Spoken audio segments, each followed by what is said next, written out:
목사님, 가을인데 왜 가을이라 가을바람 노래 안 불러요? 이러시는 분이 있어서 오늘 이제 그 노래를 부르려고 합니다. 온 국민이 다 아는 노래지요. 근데 우리나라 사람들 중에서 이게 찬송가였다는 사실은 모르는 사람이 대부분이지요. 우리 교회에서는 제가 이미 얘기했습니다마는 일제시대 때 살았던 앞을 못 보는 장애인이지요. 어릴 때 고아가 된 백사겸이라는, 그래서 거지 생활을 하고 뭐 그러다가 점수를 배워서 점치고 이러다가 그 백사겸 씨가 예수를 믿게 돼요. 그리고 남감리회 그쪽에서 신앙생활하면서 전도사까지 되는데, 그 백사겸의 아들이 백남석입니다. 이 백남석 이 아들이, 아버지는 이제 앞을 못 보니까, 근데 예수를 믿고서 아들이 성경을 읽어주는 걸 듣고서 이 백사겸 전도사가 66권을 다 외요. 그리고 그냥 웬 정도가 아니라 창세기 몇 장 몇 절 그러면 탁 얘기하고, 에스라서 몇 장 몇 절 그러면, 그래서 그 당시에 한국에 선교사로 와 있던 미국 어떤 선교사가 에이 설마, 그런데 진짜 이렇게 보니까 그러거든요. 그래서 미국 선교본부에 보고한 것까지 있어요. 이게 뭐 사람 힘으로 되는 건 아니겠지요. 하나님이 은혜를 주셨겠지요. 그래서 그 아들 백남석은 그 당시에 쭉 이제 윤치호 씨라는 사람이 세운 한영서원 그쪽으로 공부도 하고, 그래서 미국까지 가서 공부하고 와서 연희 전문학교, 요즘에 연세대학교가 그 후신이지요. 거기에 교수까지 되지요. 그 백남석 씨가 작사한 노래가 가을이라 가을바람, 그리고 작곡은 현재명 선생이 작곡을 한 거예요. 그래서 이 가사 2절 제일 뒤에 보면 추운 겨울 지낼 적에 우리 먹이려고 하나님이 내려주신 생명의 양식, 이렇게 되어 있거든요. 그래서 음악 교과서에 실릴 때는 하나님 그러면 특정 종교니까 국민 음악 교과서에 실리긴 뭐 하잖아요. 그래서 2절을 빼기도 하고, 또는 하나님이 요거를 가사를 바꿔서 대자연이 내려주신 생명의 양식, 이렇게 되어 있는데 원래가 그렇지 않아요. 하나님이 내려주신 생명의 양식. 그래서 이 노래는 제일 처음으로 어린이 찬송가에 제일 처음으로 실리고, 노래가 너무나 좋으니까 나중에 음악 교과서에 다 그렇게 실리게 되죠. 자, 우리 가을이라 가을바람 이 노래 깊이 하나님께 감사하면서 이 가을을 축복하옵소서, 우리 한번 같이 부르겠습니다.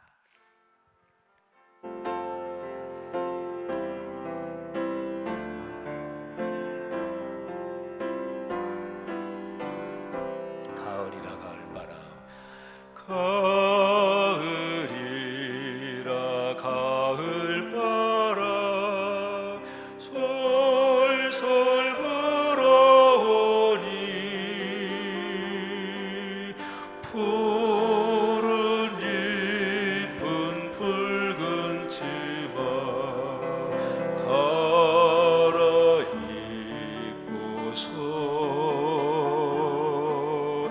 남쪽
하나님께 감사합니다. 박수 한번 올리겠습니다.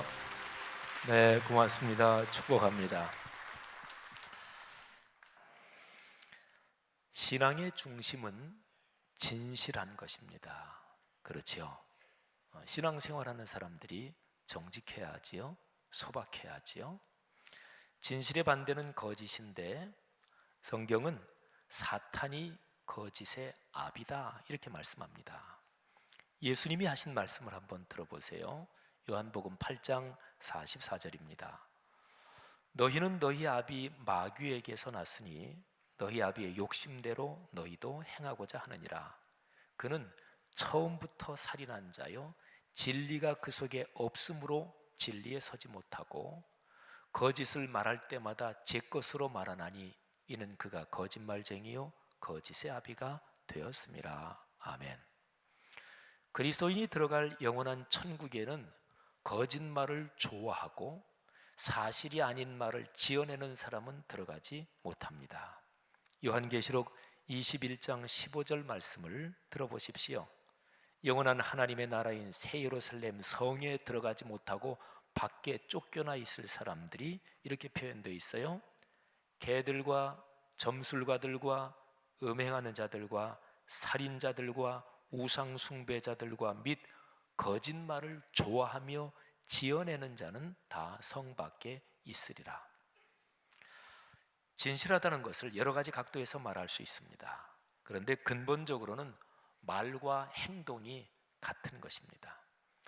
마음의 생각과 또는 말이나 행동의 표현 사이에 위선이 없는 거예요. 사람이 살면서 삶이 험하고 어렵고 힘들고 급하기도 하고 그러니까 어떨 때 그냥 엉겁결에 거짓말도 하고 엉겁결에 감추려고 그러고 그런 게 사람에 따라서 왜 없겠어요? 그런 거 한 번도 안 해본 사람이 어디 있겠어요? 그런데 의도적으로 대놓고 거짓말을 하거나 남을 속이는 일을 미리 계획해서 진행하는 것은 그거는 아주 명백한 거짓입니다. 하나님 앞에서 죄지요. 자, 느헤미야 참 탁월한 지도자입니다. 근데 느헤미야의 지도력 아래 예루살렘 성벽이 드디어 다 준공됐고요. 그리고 성벽 자체가 중요한 게 아니다. 이 성벽이 준공되고 이 성 안에 있는 하나님의 성전에서 바른 예배가 드려지고 그리고 예배 중에 하나님의 말씀이 살아 움직여야 된다. 이게 중요하다는 것을 느헤미야는 잘 알았기 때문에 성벽을 준공하고 나서 말씀 집회를 가집니다. 그 당시에 일반적으로 쓰는 달력으로 7번째 달, 거의 한 달 내내 말씀을 듣고 깨닫습니다. 울며 회개하며 그리고 온 삶을 걸고 민족적으로 하나님 앞에 회개하면서 서원하고 서약합니다. 자, 이런 과정을 다 거친 뒤에 그리고 나서 비로소 성전 봉헌식을 합니다. 자, 봉헌, 이 한자어 자체를 한자어 뜻대로 풀면 이렇게 돼요. 정성을 다해 받들어 바치며 나아가는 것입니다.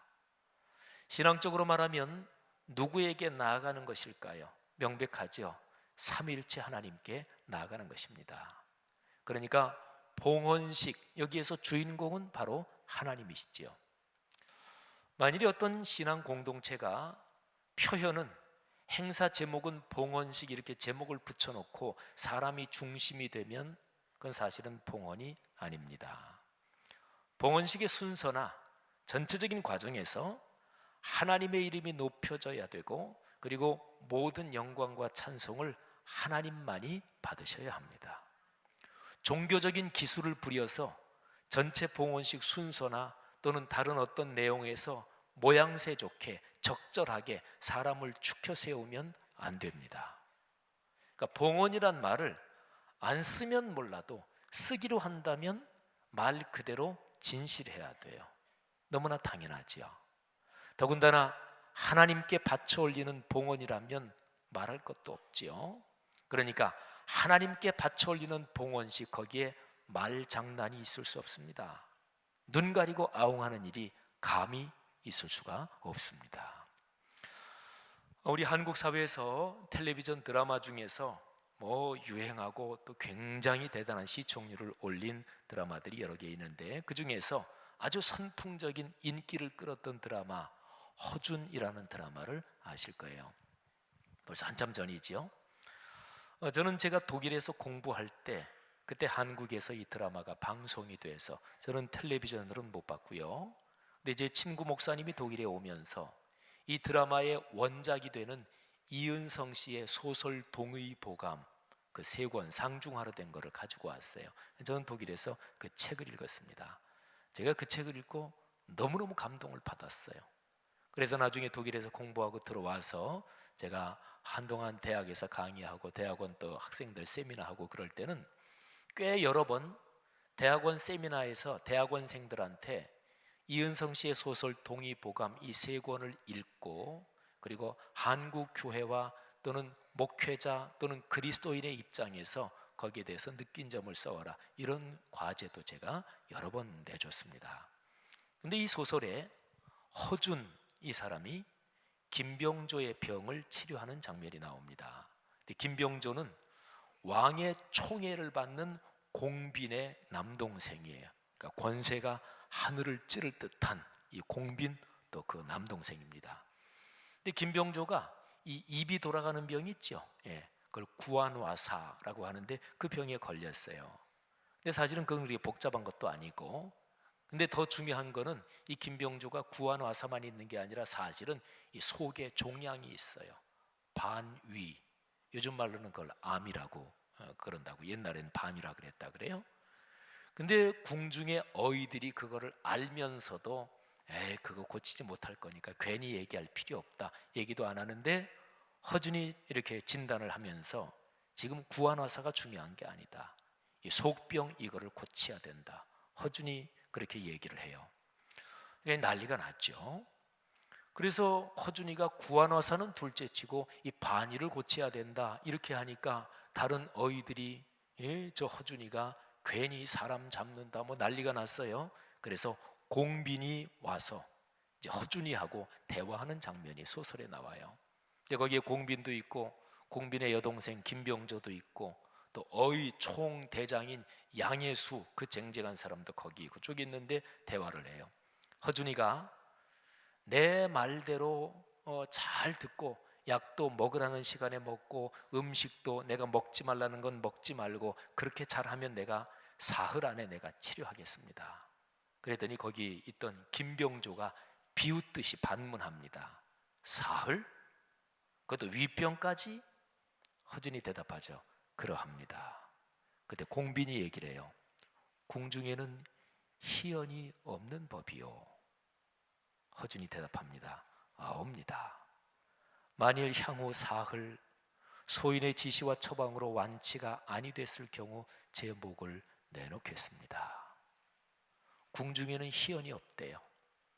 어딜 감히 빈말을 해요. 왕족들 앞에서. 그런 얘기거든요. 그 기회를 이용해서 양예수가 그래요. 이놈 내 말대로 안 되면 내 손목을 자르겠다. 그래서 참 아주 드라마틱하게 얘기가 전개되지요. 사랑하신 여러분, 그 소설에 나온 그 문구에 저는 또 굉장히 감동을 받았어요. 궁중에는 희연이 없는 법이요. 그럼 궁중에는 그런데 거룩하신 하나님 앞에서는 어떨까요? 더 말할 것도 없죠. 하나님이 당장 육신의 눈에 보이지 않는다고 하나님의 이름을 갖고 논다든지 교회 공동체의 거룩한 제도나 성경 말씀을 나 편리한 대로 이용해 먹는 것은 무서운 죄지요. 자, 여러분, 저는 오늘 느헤미야의 성벽 봉헌시 그 본문이 오늘 우리가 같이 묵상하는 성경 본문이에요. 자, 봉헌은 봉헌이에요. 봉헌은 봉헌이에요. 우리 교회 분들 중에서 보통 한국 교회에서 성전 짓고 빚을 다 갚은 다음에 보통 봉헌식 한다 그렇게 하는 데도 많지만 그렇지 않은 데도 있지요. 근데 우리는 이미 봉헌식을 했어요. 근데 봉헌식 했는데도 봉헌이 안 된 것처럼 생각하는 분들도 계신 모양인데 그건 잘못된 생각이에요. 하나님 앞에 봉헌해서 이 건물은 그야말로 하나님의 소유입니다. 느헤미야 시대로 말하면 그 성벽은 봉헌식 하면서부터 진짜로 하나님의 소유가 되는 거예요. 그렇게 해보는 거 아니에요. 종교적 행사 아닙니다. 봉헌은 봉헌인 거지요. 느헤미야 시대 성벽 봉헌식이 크게 두 덩어리로 나누어서 진행이 됩니다. 이제 준공한 성벽을 따라 쭉 걸어요.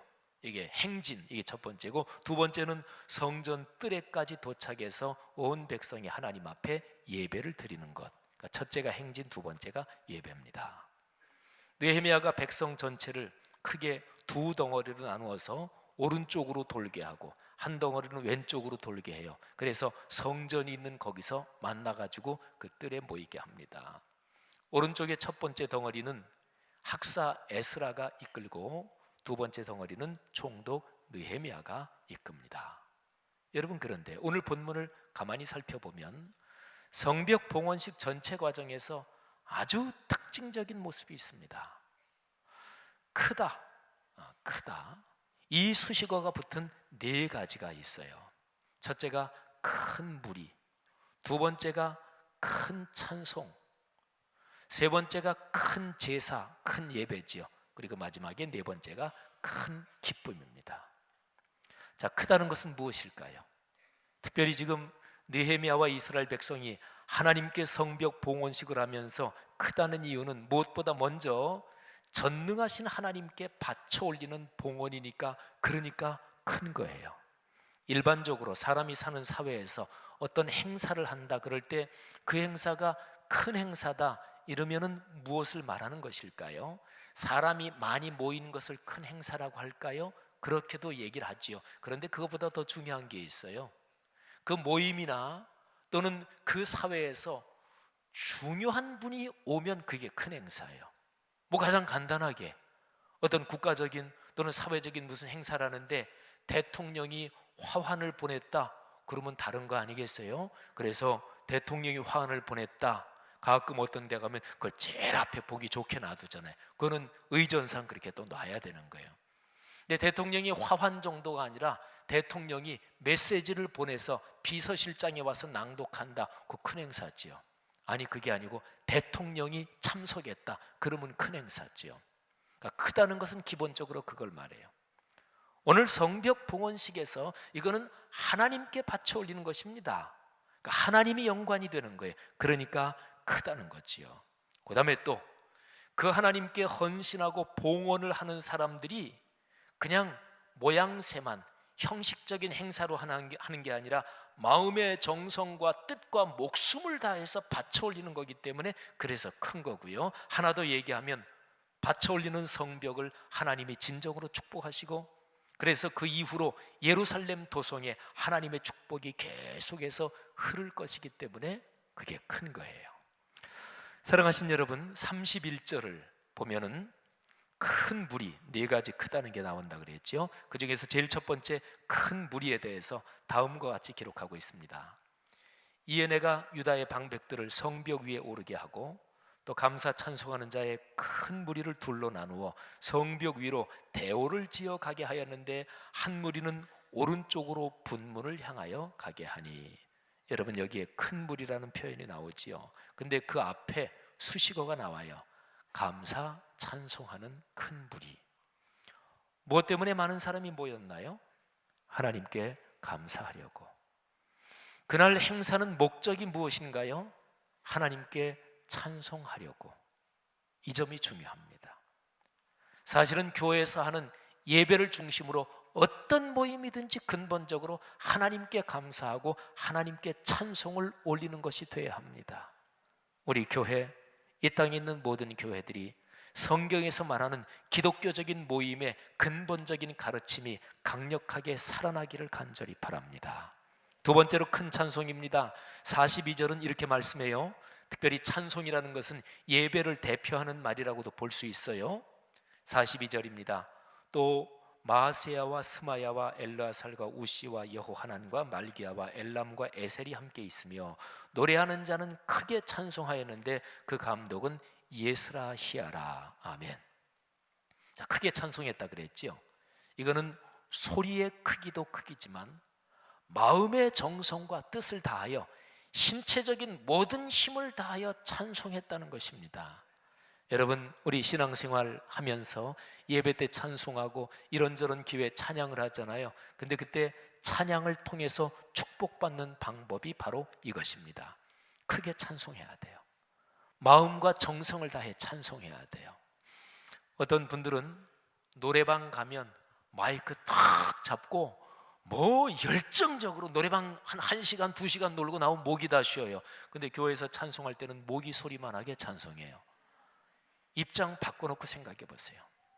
감히 그렇게 입장을 바꿔놓을 수는 없지만 여러분이 하나님이라고 한번 입장을 잠깐만 바꿔놓고 생각해 보세요. 그 사람에게 하나님이 찬양을 통해 은혜를 주시겠어요? 찬양은 치료하는 힘이 있어요. 찬양은 역사하는 힘이 있습니다. 찬양은 사탄을 쫓아내요. 찬양은 악한 영의 권세를 꺾어요. 영적인 군가라고도 그러잖아요. 그런데 노래방에서 할 때는 마이크 잡고 들고 뛰고 하면서 교회에서는 모기 소리만 하게 찬송하고, 그래서 하나님이 축복해 주시겠느냐는 말이에요. 사랑하신 여러분, 찬송할 때 온 마음과 힘을 다해 찬양하고 찬양의 축복이 여러분의 삶에 넘쳐 흐르기를 간절히 바랍니다. 그 다음에 세 번째, 네 번째, 큰 제사, 그러니까 큰 예배, 그리고 그에 따르는 큰 즐거움. 이게 43절에 기록이 되어 있어요. 제가 봉독합니다.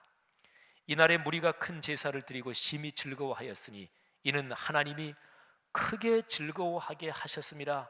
부녀와 어린아이도 즐거워하였으므로 예루살렘이 즐거워하는 소리가 멀리 멀리 들렸느니라. 아멘. 신앙 공동체, 신앙인들 사이 또는 교회 공동체 안에서는 즐거움이 있어야 돼요. 기쁨이 있어야 돼요. 그리고 교회 공동체 신앙인들의 모임에서 밖으로 퍼져나가는 것은 즐거운 음성, 그리고 기쁨의 흐름이 퍼져나가야 돼요. 기독교인의 가정도 마찬가지입니다. 여러분이 걸어가는 인생길에서, 여러분의 가정 가문에서, 우리가 섬기는 교회 공동체에서, 이 땅의 모든 교회들에서 하나님께서 주시는 축복을, 하나님이 임재하시는 축복을 경험해서 그 즐거움과 기쁨과 감사와 찬송이 오늘의 세계로 퍼져나갈 수 있기를 축복합니다. 제사용 예배지요. 이거는 하나님께 올려드리는 거예요. 하나님께 올려드리는 거라고요. 그러니까 정성을 다해서 예배를 드리는 게 당연하죠. 당연하죠. 그렇게 예배할 때 하나님께 영광과 정성과 온 마음을 다해 찬양하고 예배하는데 하나님께서 그 공동체에 축복을 안 주시겠어요? 그 공동체 기쁨을 안 주시겠어요? 거기에 하나님이 주시는 하늘의 기쁨이 내리는 거예요. 그러니까 큰 기쁨은요, 우리가 하나님께 정성을 다해 예배할 때 하나님께서 우리에게 내려주시는 하늘의 축복이에요. 자, 빌립보서 4장 6절 7절, 그리고 요한복음 12장 27절에 보면은 세상이 주는 기쁨 말고 하나님이 주시는 기쁨, 이 세상이 주는 평안 말고 하늘에서 우리에게 주시는 평안, 거기에 대해서 나와요. 자, 이 두 군데를 제가 낭독하겠습니다. 여러분들이 한번 귀 기울여서 들으시는데, 들으시면서 이런 마음을 가지고 한번 들으시면 좋겠어요. 하나님, 빌립보서 4장 6절 7절 거기서 약속하신 그 평안을 저에게 주십시오. 우리 내외, 내 아들, 딸, 손녀, 손자에게 그 평안을 주십시오. 요한복음 14장 27절에서 주 예수 그리스도께서 친히 약속하신 그 성경 구절, 진리의 말씀이 기록된 그 평안, 그 기쁨을 제가 누리기를 원합니다. 사모하는 마음을 가지고 들으실 때 하나님이 말씀을 낭독하고 듣는 시간에 이미 역사하실 줄 믿습니다. 빌립보서 4장 6, 7절입니다. 아무것도 염려하지 말고 다만 모든 일에 기도와 간구로 너희 구할 것을 감사함으로 하나님께 아뢰라. 그리하면 모든 지각에 뛰어난 하나님의 평강이 그리스도 예수 안에서 너희 마음과 생각을 지키시리라. 아멘. 요한복음 14장 27절에 있는 하나님의 말씀입니다. 평안을 너희에게 끼치노니 곧 나의 평안을 너희에게 주노라. 내가 너희에게 주는 것은 세상이 주는 것과 같지 아니하니라. 너희는 마음에 근심하지도 말고 두려워하지도 말라. 아멘. 하나님의 자녀인 형제 자매들이여, 진실한 마음으로 하나님께만 감사와 찬송을 올리려고 모이잖아요. 그러면 몇 명이 모이든지 그게 큰 무리예요. 예수께서 말씀하셨어요. 두세 사람이 내 이름으로 모이는 곳에는 내가 그들과 함께 있느니라. 아까 대통령 얘기했잖아요. 대통령이 어디 재석을 하면, 참석을 하면 이미 큰 거예요.